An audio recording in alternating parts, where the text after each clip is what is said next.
आदाब, सत श्री अकाल मेरे प्यारे बच्चों। जैसे जैसे एग्ज़ाम का टाइम पास आ रहा है वैसे वैसे आप लोगों को अपनी पढ़ाई की इंटेंसिटी को और बढ़ाना है। तो आपकी इसी इंटेंसिटी के लिए मैं रिवीजन के पॉइंट ऑफ व्यू से मैं आपके लिए जो है करंट इलेक्ट्रिसिटी के लेक्चर्स अपलोड कर रहा हूँ इस वक्त। दो पार्ट आपको मिल चुके होंगे और तीसरे पार्ट में आज हम लोग डिस्कस करने वाले हैं। करंट इलेक्ट्रिसिटी में हम लोगों ने ये पढ़ लिया था, इसके बाद ये भी पढ़ लिया था जो हमारा चार्ज करंट था। इसके बाद potential and potential difference, Ohm's law भी पढ़ चुके हैं हम लोग पढ़ चुके हैं रेजिस्टेंस के वेरियस फार्मूलाज। आज हम लोग कॉम्बिनेशन ऑफ रेजिस्टेंस पे बात करने वाले हैं, कॉम्बिनेशन ऑफ रेजिस्टेंस पे। तो हम लोग कॉम्बिनेशन ऑफ रेजिस्टेंस की बात कर रहे हैं, combination of resistance, combination of resistance. बहुत ही ज़्यादा क्लास 10th में पहली बार कुछ नया मिलता है आप लोगों को फिजिक्स में, और थोड़ा सा डिफिकल्टी भी कई बार बच्चे फील करते हैं कि सर ये अचानक से क्या आ गया। ठीक है, तो कॉम्बिनेशन ऑफ रेजिस्टेंसेस बेटा आपका दो तरीके का होता है, तो मैं आपको दोनों तरीके समझाने की कोशिश करूंगा यहीं पर ही। सपोज दैट आपने प्रेयर तो असेंबली वाली करी ही होगी, 2 मिनट का टाइम, मुश्किल से 20-22 सेकंड का टाइम लूंगा आपका मैं। आपने असेंबली में प्रेयर करी होगी, तो ये आपकी असेंबली में कुछ बच्चे जो आपकी प्रेयर कराते हैं, उसके बाद आप लोग कुछ लाइन इस तरीके से फॉर्म करते हो, एक के पीछे एक के पीछे एक बच्चा खड़ा होता है और फिर उसी के साथ में पैरेलली में एक और लाइन लग जाती है इस तरीके से। तो ये जो दोनों लाइन है, एक लाइन ये हो गई और एक लाइन ये हो गई, ये आपका पैरेलल सिस्टम हो गया। और एक के पीछे एक जब आप ऐड करते जाते हो बच्चों को, तो वो आपका सीरीज बन जाता है। ठीक है, बच्चों की ये सीरीज हो गई, ये आपकी सीरीज हो गई। और एक के पीछे एक जब आप फॉर्म करते जाते हो, ये आपकी सीरीज हो जाती है। और साथ में क्या लगा हुआ है, ये पैरेलल लाइन है, इसके साथ में एक और पैरेलल लाइन, एक और पैरेलल लाइन। अगर आप ध्यान से देखोगे तो जो रेलवे ट्रैक होता है, रेलवे ट्रैक इस तरीके से होता है, तो उसकी जो दोनों पटरियां होती हैं वो भी क्या होती हैं, पैरेलल होती हैं। क्लियर है? तो अब कुछ इसी तरीके का आइडिया लेकर हम लोग जो है ना कॉम्बिनेशन आपको समझाने की कोशिश करते हैं। सीरीज कॉम्बिनेशन में आपके पास क्या होता है, आप ना रेजिस्टेंस को लेते हैं, एक रेजिस्टेंस आपके पास ये हो गया, इसके बाद एक और रेजिस्टेंस आप लेते हो और एक और रेजिस्टेंस ले लेते हो आप। ठीक है, तो ये आपके पास क्या हो गया, ये R1 रेजिस्टेंस हो गया, ये R2 रेजिस्टेंस हो गया, ये R3। एक के बाद एक लगातार रेजिस्टेंस जब आप अप्लाई करते हैं, सपोज दैट ये आपका पहला रेजिस्टेंस हो गया, ये दूसरा रेजिस्टेंस और ये तीसरा रेजिस्टेंस है। R1 रेजिस्टेंस का जो सेकंड वाला एंड है, ये फर्स्ट एंड, ये सेकंड एंड, वापस से ऐसे रहने दीजिए, ये आपका जो है फर्स्ट एंड है और ये आपका सेकंड एंड है फर्स्ट वाले रेजिस्टेंस का, और ये आपका जो है सेकंड वाले रेजिस्टेंस का फर्स्ट एंड है। तो यानी कि जब हम एक एंड से दूसरे एंड को कॉन्टिन्यूसली कनेक्ट करते जाते हैं, तो हमारे पास एक कॉम्बिनेशन बन के रेडी होता है, उसको हम लोग बोलते हैं सीरीज कॉम्बिनेशन। इसको लाके हम लोग सेल या फिर बैटरी से कनेक्ट कर देंगे। तो ये हमने इसको बैटरी से कनेक्ट कर दिया, और इसके बाद हम देखेंगे, यहाँ पर हम लोग फिजिक्स वाइज समझेंगे। Physics wise sir means like हमारे पॉजिटिव टर्मिनल से करंट निकलती है, अब ये करंट आएगी यहाँ जाएगी, अब यही सेम करंट आई यहाँ पर जाएगी R1 रेजिस्टेंस में, यही सेम करंट आई जाएगी R2 रेजिस्टेंस में, और यही सेम करंट जाएगी आई R3 रेजिस्टेंस में। तो ये तीन रेजिस्टेंस में सब में सेम करंट जा रही है। तो एक कंक्लूजन क्या आया कि सीरीज कॉम्बिनेशन में, सीरीज कॉम्बिनेशन में, सीरीज कॉम्बिनेशन में करंट, करंट सेम रहती है, करंट सेम रहती है, करंट आपकी क्या रहेगी, करंट आपकी सेम रहेगी। ठीक है, करंट आपकी क्या रहने वाली है, करंट आपकी सेम रहेगी तीनों रेजिस्टेंसेस में। भाई ऐसे भी समझ सकते हो, आप यहां से गाड़ी लेकर चले, आपको ये एक ही रास्ता मिल रहा है, तो आप आपका रास्ता क्यों बदलोगे। इसी तरीके से करंट जब पॉजिटिव टर्मिनल से चलेगी तो वो अपना रास्ता बदलेगी ही नहीं, वो सीधे एक ही रास्ते पर चलती चली जाएगी।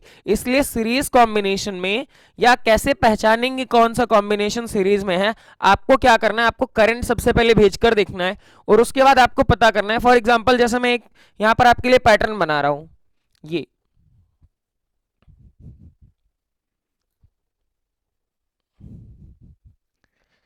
आपके पास एक कई सारे रेजिस्टेंसेस हैं। अब मुझे पता करना है कि ए और बी एक कैसा कॉम्बिनेशन है, तो मैं क्या करूंगा, यहां पर एक करंट भेजकर देखूंगा ए से।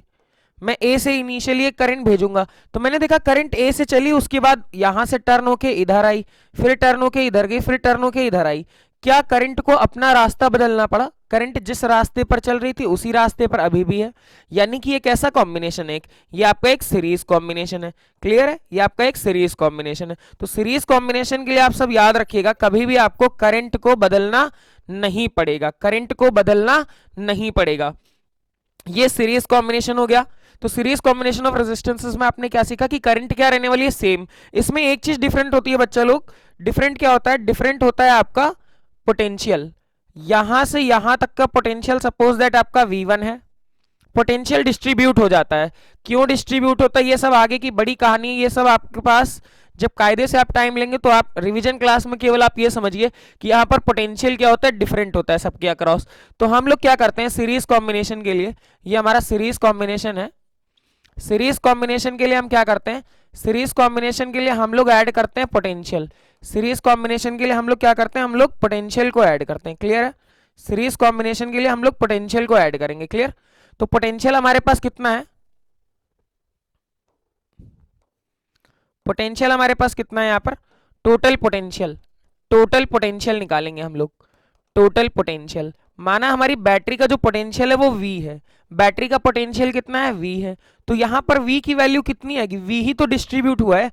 अगर हम अपनी बैटरी को देखें ध्यान से तो ये हमारी V वोल्ट की बैटरी है, V वोल्ट की बैटरी का जितना पोटेंशियल है वही इन रेजिस्टेंसेस के अक्रॉस एक V1 डिस्ट्रीब्यूट हो गया है, इसके बाद V2 डिस्ट्रीब्यूट हुआ और इसके बाद V3 डिस्ट्रीब्यूट हुआ। तो आपका जो V पोटेंशियल है वो अल्टीमेटली इक्वल होगा V1 plus V2 plus V3 potential के।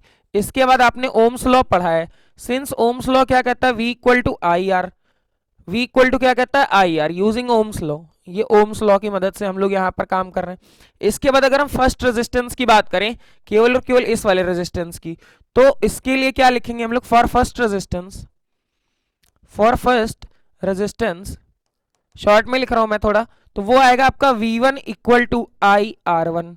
इसी तरीके से सेकंड के लिए आप लिख सकते हो V2 equal to I R2, third के लिए आप लिख सकते हो V3 is equal to I R3। ये सारी की सारी वैल्यूज, V की वैल्यू, V1 की वैल्यू, V2 की वैल्यू और V3 की वैल्यू इस इक्वेशन 1 में प्लेस कर दो, यूजिंग इक्वेशन 1, यूजिंग इक्वेशन 1। तो जब आप इक्वेशन 1 को यूज करोगे तो आप V, V1, V2 और V3 की वैल्यू या आप प्लेस कर दो इक्वेशन 1 में। V के प्लेस पर बेटा आई आर, V1 के प्लेस पर आई R1, V2 के प्लेस पर आई R2, V3 के प्लेस पर आई R3। ये तीन बातें प्लेस करने के बाद आप I कॉमन कर लो राइट हैंड साइड से, तो R1 plus R2 plus R3, clear है। ये तीन रेजिस्टेंस आपके पास आएंगे और I से I आपका कट जाएगा, तो जो आपका फाइनल रिजल्टेंट आएगा आर रिजल्टेंट, टोटल रेजिस्टेंस जो आपका सीरीज कॉम्बिनेशन में होता है वो सारे रेजिस्टेंसेस के सम के बराबर होता है, सारे रेजिस्टेंसेस के सम के बराबर होता है। अब सपोज दैट यहां पर मैंने 1 प्लस 1 प्लस 1 के कई सारे रेजिस्टेंस लगा दिए। एग्जांपल यहां पर एक लेते हैं, एग्जांपल यहां पर एक लेते हैं, मान लीजिए हमने ये रेजिस्टेंस लिया, ये भी 1 ओम का है, इसके बाद एक और रेजिस्टेंस लगाया, ये भी 1 ओम का है, एक और रेजिस्टेंस ले लिया, ये भी 1 ओम का है, यहां पर वापस एक और रेजिस्टेंस लेकर आया, ये भी 1 ओम का है। तो अब मैंने ये ए टर्मिनल है मेरा, ये बी टर्मिनल है, या इसको हटा देते हैं, बी टर्मिनल यहीं पे कहीं पे ले लेते हैं। अब मुझे बताना है ए टू बी के बीच का रेजिस्टेंस टोटल कितना है, तो मैं लिखूंगा R total is equal to, मुझे पता लग रहा है आई करंट अगर मैं यहां से भेजूंगा तो सब में सेम करंट जाने वाली है, सब में करंट की वैल्यू क्या होने वाली है, सेम होने वाली है। तो इसके बाद आप क्या करोगे, आप इन तीनों रेजिस्टेंसेस का सम कर लोगे, 1 प्लस 1 प्लस 1, तो आपका फाइनल आंसर कितना आ जाएगा, फाइनल आंसर आपका आ जाएगा 3 ओम। और ये ओम यूनिट कहां से आ रही है, ये सारी बातें हम लोग प्रीवियस लेक्चर्स में डिस्कस कर चुके हैं बच्चे हुए पीछे के 2 लेक्चर्स में। तो ये आपका सीरीज कॉम्बिनेशन क्या है, सीरीज कॉम्बिनेशन में याद रखने वाली बात ये कि यहाँ पर करंट सेम होती है और पोटेंशियल का डिस्ट्रीब्यूशन हो जाता है, पोटेंशियल सबके अक्रॉस डिस्ट्रीब्यूट हो जाता है, पोटेंशियल डिस्ट्रीब्यूट हो जाता है, पोटेंशियल अलग अलग रहता है। इससे रिलेटेड बहुत सारे और भी क्वेश्चंस हैं। तो आज के वाले लेक्चर में हम लोग क्या करने वाले हैं ना, आज के लेक्चर में हम लोग केवल और केवल कॉम्बिनेशंस को ही डिस्कस करने वाले हैं। तो ये आपका सीरीज कॉम्बिनेशन है, इसका आप स्क्रीनशॉट ले लीजिए। इसके बाद हम पैरेलल कॉम्बिनेशन को जो है डिस्कस करने वाले हैं। तो अभी हम इस वाले में क्या करने वाले हैं, हम पैरेलल कॉम्बिनेशन को डिस्कस करेंगे। किसको डिस्कस करेंगे बेटा, पैरेलल कॉम्बिनेशन को। तो यहां पर अब हम लोग डिस्कस करेंगे पैरेलल कॉम्बिनेशन ऑफ रेजिस्टेंसेस। सबसे ज्यादा दिक्कत इसी को पहचानने में कई बार होती है, तो आज के बाद आपको दिक्कत नहीं रह जाएगी। आपको चार्ट में आपके लिख लेना है, यहां पर करंट डिस्ट्रीब्यूट हो जाती है वेरियस पाथ्स पे, अभी मैं आपको दिखा रहा हूं कैसे। और पोटेंशियल सेम रहेगा, पोटेंशियल आपका सेम रहेगा, पोटेंशियल यहां पर सेम रहेगा पैरेलल कॉम्बिनेशन में। न्यूमेरिकल इस पर काफी बार पूछा गया, ये इंपॉर्टेंट लाइंस है आपके लिए कॉम्बिनेशन पहचानने के लिए। अभी आप क्या करोगे यहां पर, अभी आप ये करो कि सबसे पहले एक काम करो, सबसे पहले आप देख लो यहाँ पर कि पैरेलल कॉम्बिनेशन बनाते कैसे हैं। तो पैरेलल कॉम्बिनेशन बनाने के लिए हम लोग क्या करते हैं, सबसे पहले हम लोग 3 रेजिस्टेंस लेते हैं कुछ इस तरीके से, 3 या आपको जितने भी लगाने उतने आप लगा सकते हैं। ये 3 रेजिस्टेंस है, एक R1 रेजिस्टेंस हो गया, एक R2 रेजिस्टेंस हो गया और एक R3 रेजिस्टेंस हो गया। आप ना इन तीनों के पहले एंड को, इन तीनों के पहले एंड को बैटरी के पॉजिटिव से कनेक्ट कर लीजिए और बचे हुए तीनों एंड्स को एक साथ कनेक्ट करने के बाद बैटरी के नेगेटिव एंड से कनेक्ट कर दीजिए। और यहां पर एक की वगैरह अगर आप देना चाहते हैं तो की वगैरह दे दीजिए। इसके बाद आप इसकी नेमिंग कर लो, ये R1 रेजिस्टेंस हो गया आपका, ये R2 रेजिस्टेंस हो गया आपका और ये क्या हो गया आपका R3 रेजिस्टेंस हो गया। ये R1 हो गया, ये R2 हो गया और ये क्या हो गया आपका R3 रेजिस्टेंस हो गया। तो ये तीनों रेजिस्टेंस आपके लगे हुए हैं। इसके बाद आपकी करंट आएगी, जब आपकी करंट आएगी यहां पर, ये आई करंट आई यहां पर, आर करंट यहां पर भी आई। अब करंट के पास 3 ऑप्शन है, 3 रास्तों से जाना चाहती करंट, करंट 3 रास्तों से जाएगी, तीनों में जाएगी। I1 करंट, इसके बाद I2 करंट और इसके बाद इसमें जाएगी I3 करंट। करंट के पास 3 रास्ते, तीनों कंडक्टिंग मटेरियल, तीनों से करंट होकर जाएगी। अगर बैटरी का पोटेंशियल मैं यहां पर V ले लूं तो यहां से सारे रेजिस्टेंसेस के अक्रॉस का जो पोटेंशियल रहने वाला है वो V ही रहेगा।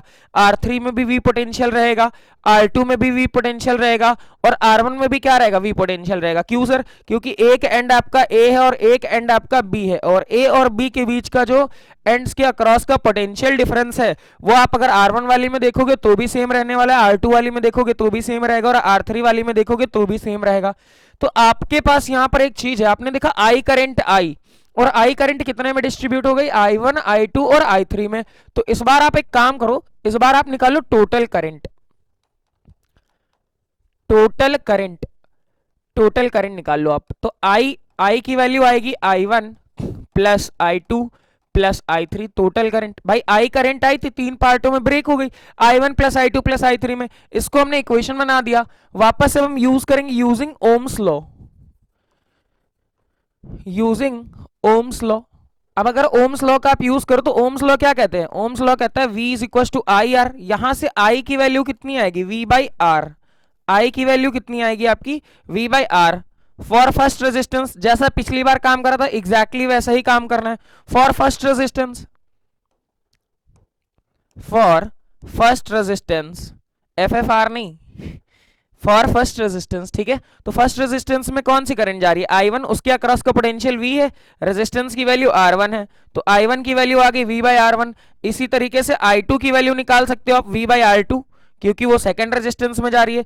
इसी तरीके से आप I3 की वैल्यू निकाल सकते हैं V बाई R3। क्लियर है? तो आपके पास ये तीनों करंट की वैल्यू आ गई और आपके पास करंट की भी वैल्यू आ गई है। तो आपके पास I मिल गया है, I1 मिल गया है, I2 मिल गया और I3 मिल गया। ये तीनों की तीनों वैल्यू इक्वेशन 1 में आप पुट कर दो।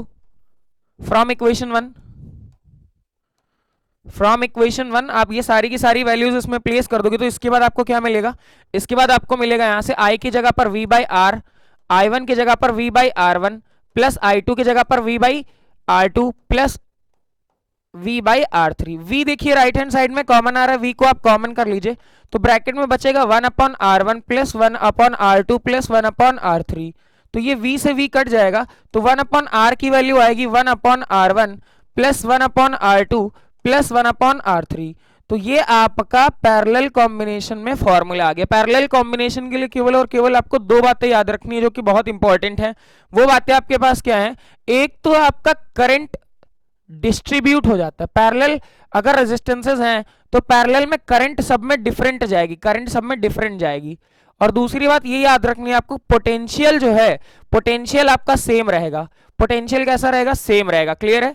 तो ये आप पैरेलल कॉम्बिनेशन का रेजिस्टेंस का जो है फॉर्मूला आपके पास आ चुका है, ये फॉर्मूला आपके पास है, ये फॉर्मूला है रिजल्टेंट का 1 upon R is equal to 1 upon R1 plus 1 upon R2 plus 1 upon R3, क्योंकि हमने यहाँ पर 3 रेजिस्टेंसेस लिए हुए हैं।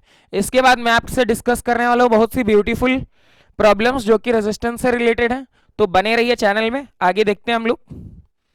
आगे हमारे पास क्या है कि अब हमारे पास बहुत सारे सर्किट्स हैं, बहुत सारे क्या हैं, सर्किट्स हैं जो कि मैं डिस्कस करने वाला हूँ आपसे। बहुत बार एग्जाम में पूछा गया है, एग्जाम में कई बार आपसे पूछा जाता है एक बहुत ब्यूटीफुल सा चैनल सॉरी ब्यूटीफुल से चैनल नहीं, ब्यूटीफुल से क्वेश्चंस पूछे जाते हैं। वो क्वेश्चंस क्या कहता है कि सर्किट में आप वोल्ट मीटर कनेक्ट करके दिखाइए, एम मीटर कनेक्ट करके दिखाइए। तो पहले मैं आपको वोल्ट मीटर कनेक्ट करके दिखाता हूं। सर्किट्स में वोल्ट मीटर कैसे कनेक्ट करते हैं। वोल्ट मीटर के लिए आप याद कर लो पैरेलल वर्ड, याद कर लो पैरेलल वर्ड। और अगर आपको और भी शॉर्ट में याद करना है तो आप वीपी याद रख लो, वीपी। वी से वोल्ट मीटर, वी से क्या हो जाएगा आपका वोल्ट मीटर हो जाएगा, और पी से आपका पैरेलल वर्ड है, पी से आपका पैरेलल वर्ड है, पैरेलल वर्ड। क्लियर है। स्पेलिंग मिस्टेक हो सकती है, स्पेलिंग से ही नहीं याद होती है आज तक। वीपी याद कर लो आप एक वर्ड, वीपी। वीपी का मतलब क्या है, parallel. V for voltmeter, यानी किसी भी सर्किट में जब आप वोल्ट मीटर लगाओगे तो पैरेलल में कनेक्ट करोगे। और उसके बाद अगर हम एम मीटर के लिए बात कर लें, यहां पर एम मीटर के लिए बात कर लें, अगर हम एम मीटर के लिए बात कर लें तो एम मीटर जो है, एम मीटर हमेशा सीरीज में कनेक्ट होता है। किसमें कनेक्ट होता है, सीरीज में। तो क्लास 10th लेवल पर आप इसको भी याद करने के लिए ए एस वर्ड याद कर लो, as A for ammeter और S for series combination. Clear है। ये दो वर्ड आप याद रखो। अब ध्यान से देखो, मान लिया हमारे पास ये एक रेजिस्टेंस है और ये हमारी बैटरी कनेक्ट हो रखी है।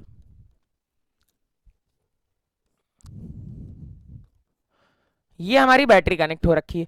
अब मैंने इसको क्लोज कर लिया, ये सर्किट का रेजिस्टेंस आर है। अब मैं इसका क्रॉस पोटेंशियल मेजर करना चाहता हूं तो मुझे वोल्ट मीटर को कैसे लगाना पड़ेगा, पैरेलल में। कैसे लगाऊंगा मैं वोल्ट मीटर को, इसके पैरेलल में। ये वोल्ट मीटर हमारा लग गया, ये ए पॉइंट दे दो आप, ये बी पॉइंट दे दो। वोल्ट मीटर को हमेशा आप पैरेलल में ही लगाएंगे। क्लियर है।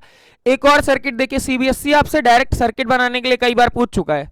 सीबीएसई आपसे डायरेक्ट कई बार सर्किट बनाने के लिए भी पूछ चुका है। आपसे कहता है कि 3 रेजिस्टेंस है, ये क्वेश्चन पीवाईक्यू का। R1 रेजिस्टेंस है, R2 रेजिस्टेंस है, R3 रेजिस्टेंस है। R1 के अक्रॉस वोल्ट मीटर लगाइए और उसके बाद एक एम मीटर लगाइए सर्किट में, और वोल्ट मीटर और एम मीटर की वैल्यूज आपसे पूछते हैं। तो वोल्ट मीटर को लगाने का तरीका क्या है, वोल्ट मीटर को आप हमेशा पैरेलल में लगाएंगे। वोल्ट मीटर को आप हमेशा किस में लगाएंगे, पैरेलल में लगाएंगे। इसके बाद एम मीटर को देखिए, तो सपोज दैट एक ये आर रेजिस्टेंस है और इसको हमने ना बैटरी से कनेक्ट कर दिया इस तरीके से। इसके बाद सर्किट में ये एम मीटर इस तरीके से लगाते हैं सीरीज कॉम्बिनेशन में। क्लियर है। तो ये आपको की भी बनाने के लिए कई बार कहता है, ठीक है। आपको यहाँ पर ना की बनाने के लिए भी कहता है कई बार इस तरीके से, तो आप की भी लगा दीजिए यहाँ पर, ठीक है। ये दोनों सर्किट आपको फ्री के मार्क्स दिलाकर जाने वाले हैं, ठीक है।